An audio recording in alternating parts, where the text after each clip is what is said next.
6 चरणों का चुनाव हो चुका है। 7वें चरण का चुनाव 1 जून को होना है।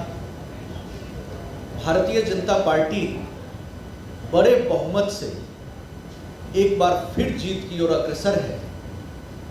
और नरेंद्र मोदी जी भारत के प्रधानमंत्री तीसरी बार बनने जा रहे हैं।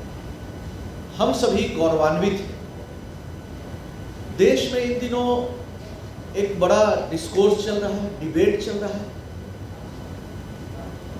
और सबसे बड़ी बात कि उस डिबेट के अगुवा प्रधानमंत्री नरेंद्र मोदी जी, आरक्षण को लेकर बात हो रही है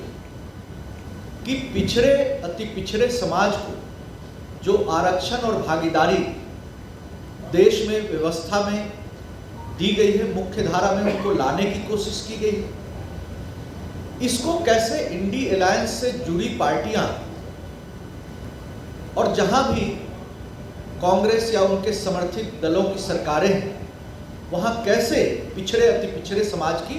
हकमारी की गई। दिलचस्प यह है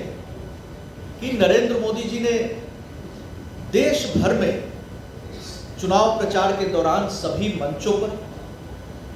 हमारे गृह मंत्री श्री अमित शाह जी ने, राष्ट्रीय अध्यक्ष जेपी नड्डा जी ने ये बातें कही और अब देश की जनता को भी ये पूरा भरोसा है, विश्वास है कि भारतीय जनता पार्टी देश के पिछड़े अति पिछड़े समाज के साथ अन्याय और हकमारी नहीं होने देगी। लेकिन हास्यास्पद क्या है कि आरक्षण की हकमारी और मुस्लिम तुष्टीकरण के नाम पर जो पिछड़े आरक्षण में सेंधमारी की जो कोशिश इंडी अलायंस के लोगों ने की है धार्मिक तुष्टीकरण के नाम पर, उस पर अब ये सभी पार्टियों ने चुप्पी साध ली है। राहुल गांधी की बोलती बंद है, तेजस्वी यादव की बोलती बंद है, अखिलेश यादव की बोलती बंद है, डीएमके के नेता स्टालिन इस पर कुछ नहीं बोल रहे, कर्नाटक के मुख्यमंत्री कुछ नहीं बोल रहे। अब इन लोगों के दाढ़ी में तिनका चोरी पकड़ी गई कि किस तरीके से पिछड़े अति पिछड़े समाज को ठगने की कोशिश लगातार की गई। साथियों, देश की आजादी के बाद जो